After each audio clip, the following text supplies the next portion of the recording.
পাশের দেশে গান বাজনা কবে নিষিদ্ধ?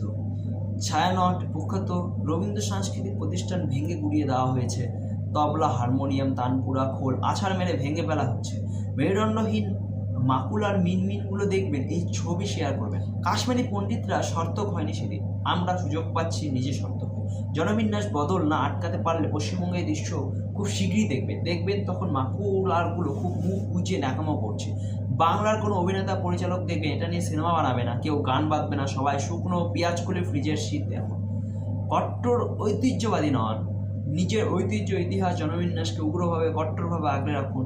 কড়া হাতে বাঁচতে হবে, আর এই কাজ কট্টর বাঙালি রাষ্ট্রপতি তরুণদেরই করতে হবে। বামপন্থায় মোহভঙ্গ হয়েছে যাদের, এগিয়ে এসো। আমিও উদ্বাস্তু পরিবারের সন্তান, আমাদের পূর্বপুরুষরা ভালো সেজে ফল ভোগ করেছে, আমরা এক জিনিসের পুনরাবৃত্তি হতে দেব না। আগুনের আঁচ গায়ে লেগেছে, এবার কট্টরভাবে সংস্কৃতি রক্ষা করতেই হবে। সংস্কৃতি বাঁচালে আমাদের নাম প্রথমেই বাঁচবে। জয় ভবানী।